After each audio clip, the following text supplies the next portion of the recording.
Welcome. I'm Karen Field Bullock, and this is lesson number 2 in my course, A Spiritual Path to True Love. In my introductory video, you heard about my background, what the course is about, and why it's important. Lesson number 1 talked about how love means different things to different people, and you learned some ways to apply that principle in your own life. Today's lesson begins a segment called Love and Love's Opposites. Here I'm going to show how love and its opposites are connected to ideas about what's good and bad. Have you ever tried to come up with a definition of love? There's an article online called 36 Definitions of Love According to Urban Dictionary. It's written by Marisa Donnelly, and it's a fun read. The article is listed below so that later on you can look it up if you want to. In terms of serious authors, the famous German thinker and writer Erich Fromm wrote a famous book called The Art of Loving. He defined love by talking about what love feels like, what it does, what elements of character are required, and so forth. My thinking is similar to his in general, so I would definitely recommend that book. It's also listed below. But right now, I want to offer you my definition of the word love. I believe love is the natural human reaction to profound goodness perceived. You could love your spouse, your parents, your children, a movie star, your home, a beautiful sunset, a close friend, your favorite shirt, your favorite food, watching great entertainment. And the one thing all of these loves have in common is your perception that there's something deeply good about them or about your experience of them. Of course, the word love also refers to sex, sexual attraction, various attitudes, including generosity, impishness, or protectiveness, deep understanding, bonding, the work you put into expressing your love to others, socially expected patterns of behavior, and a whole range of private emotional reactions, sentiments, and desires, including romance, awe, passion, and compassion. That's because love affects us on many levels of being, consciously or not. These different meanings of the word love are all connected because all of these experiences stem from and will change according to the amount and type of goodness we perceive in the person or thing we love or love to experience. Whether that great goodness is there or is just an illusion, it's your perception of goodness that triggers your personal experience of love.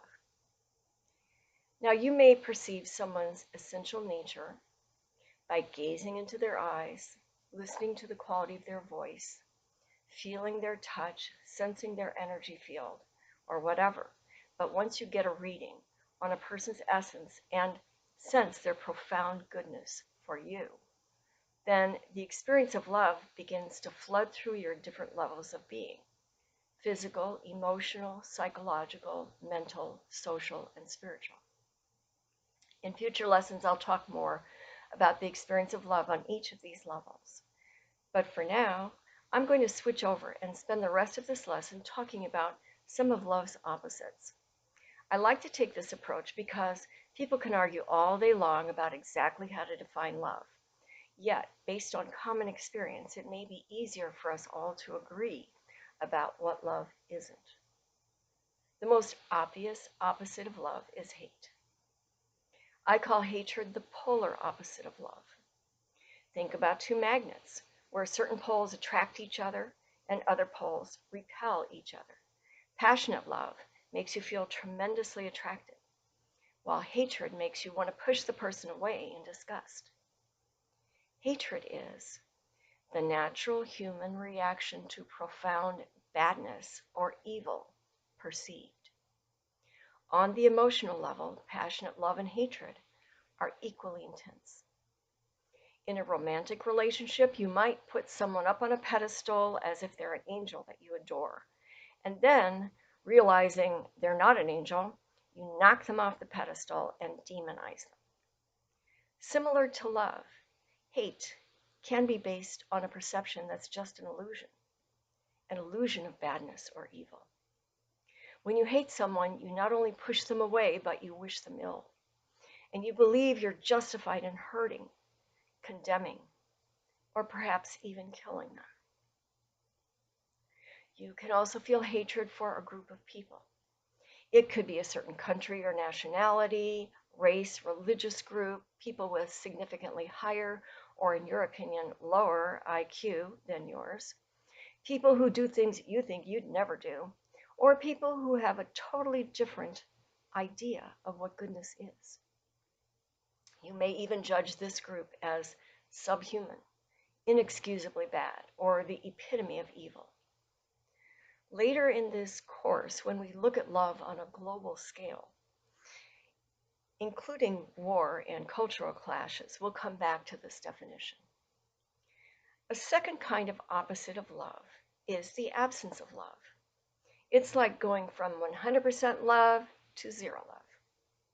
I call the absence of love an existential opposite because love either exists or it doesn't. If you think about a person who seems okay but not profoundly good or bad, at least not for you, you probably don't love or hate them. An absence of love is the natural human reaction to what appears not to be profoundly good. On the emotional side, your absence of love in a love relationship leaves you feeling bored, indifferent, and uninspired. If you used to be in love with the person, the vision of goodness you once held of them deteriorates. As you see more and more about who they really are, they appear to be less and less profoundly good for you. And your strong attraction and feelings of love diminish and fizzle out. So, besides the polar opposite of love, which is hate, and the existential opposite of love, which is the absence of love, some people say that the opposite of love is really fear. Personally, I think there's something to this, but I believe it's not quite that simple. So now let me explain. First, not all fears are the opposite of love. A specific fear or worry can be your friend. Say you plan a picnic, and then you fear that it might rain, and the picnic would be ruined. So then you plan an indoor alternative or set a rain date. Because your specific fear brought a fixable problem to your attention, that fear helped you improve your plan. Second, insecurities are a type of fear that most of us have. And you can bet that if you meet someone you're strongly attracted to, your deepest insecurities will start to flare up. Those insecurities can get in the way of a relationship by causing embarrassments and misunderstandings. But that's all part of the territory of falling in love. And if you handle those insecurities by growing through them instead of running away from them, they won't ultimately block you from success. In fact, growing through your insecurities is part of the important work of a love relationship. If you were to wait to eliminate all your insecurities before being open to a love relationship, you'd probably wait a long time. If your love is real, though, you can help each other grow through your insecurities, and you'll both gain confidence. So not all fear opposes love. What does oppose love in some respects is chronic fearfulness. Chronic fearfulness is generalized fear that stays with you a long time, fear that you can't seem to grow through. Maybe despite your partner's love and reassurances, you fear that you're just not lovable or that you're not good enough. Maybe you fear that your partner has unrealistic expectations and could turn abusive. Or maybe you're a nervous wreck because the world seems to be going haywire. Chronic fearfulness of any type can put your nervous system into a constant state of overstimulation, which affects how well you think, feel, and interact in all relationships, including a love relationship. I call chronic fearfulness a spiritual opposite of love, but only in terms of how you express and receive love.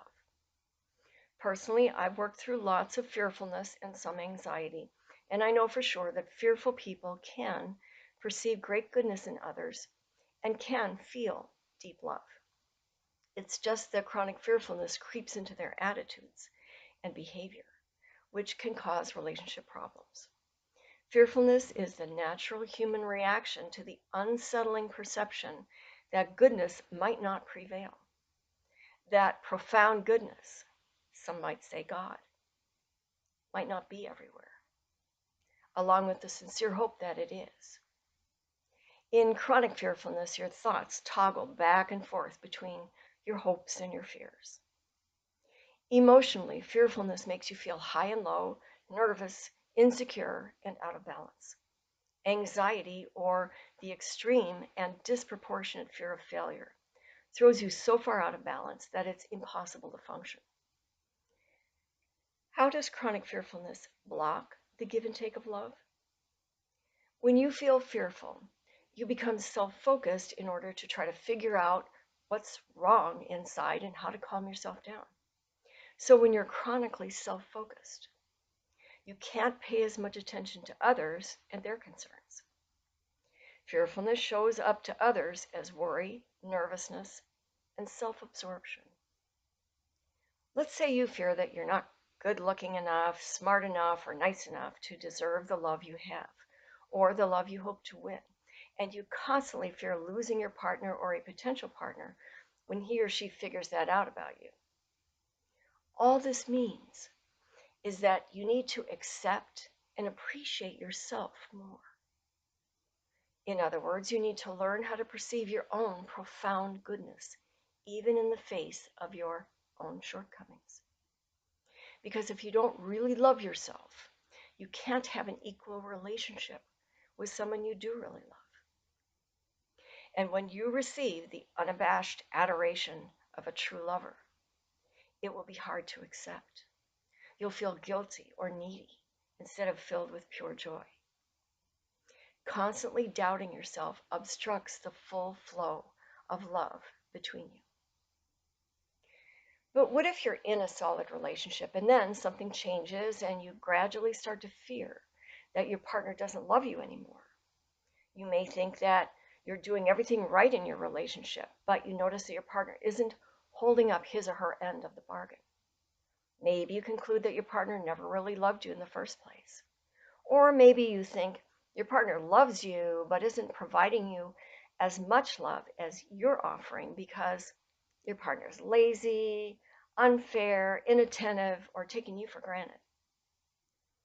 You may begin to fear that you're no longer going to get the love you are counting on getting in this relationship, and that after all the time and energy you've invested in it, the relationship just isn't going to make you happy. This is especially disturbing if you're in a committed long-term relationship, like a marriage where you can't easily walk away. People sometimes try to resolve that kind of fearfulness by attempting to take control of their partner and correct, direct, or whip them into shape so that once their partner learns how to love them, they think, they will get the treatment they desire. It's hard to see, though, how the one being corrected, directed, and whipped into shape would suddenly see even more goodness, more profound goodness in the controlling, punishing partner. It's more likely that the whipped person would feel abused and see less goodness in their controlling partner. The most important thing to preserve or retrieve in a love relationship is the perception of profound goodness of oneself and one another that for many couples gets lost or degraded in the process of living together. Sometimes counseling and implementing new skills in communication and negotiation can help. Faced with the same kind of relationship dissatisfaction, other people in long-term relationships that seem to be slipping try to resolve their fearfulness by talking themselves out of feeling bad when their partner treats them as though their dreams are unrealistic or unimportant. They try to rebound by convincing themselves that the things they dreamed of in the relationship don't really matter. And they pretend that everything is fine. Ultimately, these people often give in and give up on some of their deepest desires. As this occurs, their authentic passion fades, and they begin faking passion towards their partner. Role players like that make it along well enough, but teamwork alone doesn't demonstrate a full measure of true love, because the first word in true love is true. You can never know full true love while disrespecting your own true desires and hiding your true feelings. True love is a real, honest experience, not just agreeable role playing that gives the appearance of love to the outside world. On the other hand, if you've done everything possible to clarify and negotiate for your desires, and your partner either can't or won't meet them, then at some point you need to stop arguing and accept reality. Your partner is human and limited, as are you. If you honestly accept your partner's limits and respect your partner's free will, it's best to stop asking your partner to change for your sake and learn to appreciate what value you still have in the relationship. Acceptance without pretending is a form of love. So, in a limited sense, you're practicing true love by accepting your relationship as is. You can grow by accepting that the two of you just don't have a perfect fit. Surrender and acceptance of that reality, done honestly and without lying to yourself or pretending to your partner about how you feel about it, will not only increase your self confidence, but dissolve any fearfulness you have left about your own self worth. Meanwhile, as you step back and face reality, the passion you used to feel for your partner, which later morphed into passionate arguments, will dissolve into, or at least diminish towards, love's existential opposite. The silver lining is that the growth you undergo through this process will position you for a higher love in the future. Currently, if you are chronically fearful, how does your fearfulness affect the people around you? Sensing your fears, those around you would feel that you constantly need reassurance. They could try to rescue you from your fears, become your caretaker, ignore your fears and detach from you emotionally to some extent, try to get away from you, or take advantage and try to get away with things at your expense, knowing that you're too self focused and self doubting to recognize what kinds of games they're playing. Also, when chronically fearful people try to express their love, care, and concern for others, it often takes the form of worrying about them. For the person who worries, expressing worry feels like a sign of loving concern. But for those on the receiving end, constantly being worried about doesn't always feel like love. Persistent fearfulness knocks people out of balance, and that creates a level of stress for those around them. Fearfulness also takes people away from being fully alive, present, anchored in the present moment, the time and space where true love thrives. Chronic fearfulness may come from past traumatic experiences that you need to integrate. If so, therapy or counseling could help. From a spiritual standpoint, though, the main antidote to fearfulness is a combination of faith, trust, confidence, honesty, courage, and surrender. Have faith that things will work out for the best. Trust that most mistakes are not that bad and that all are forgivable. Have confidence that neither you nor your partner have to be perfect to be profoundly good for each other. Assess your partner, yourself, and your relationship with honesty and with the courage to see things clearly. And of course, surrender to the things you can't control. Finally, if your fearfulness comes from living in an environment where you feel unsafe on a regular basis, do all you can to find a safer environment and end relationships that put you at risk if you can. a disrupted nervous system, whether due to environmental toxins, a work situation, violence in your neighborhood, abuse at home, a harsh schedule, or a serious disease, calls for the self-love and self-respect to take actions to protect and heal yourself. In summary, I've defined love as the natural human reaction to profound goodness perceived in the person or thing you love, and especially in your experience of the person or thing you love. I've also defined 3 types of love's opposites: the polar opposite of love, which is hatred, the existential opposite of love, which is the absence of love, and a spiritual opposite of love, chronic fearfulness. In addition to chronic fearfulness, though, I want to emphasize that love has other equally important spiritual opposites. And that will be the topic of lesson number 3. I hope you'll join me then. Between now and then, the readings and questions for your consideration listed below can help you expand and integrate today's lesson into your own life. So good luck with it, and goodbye for now.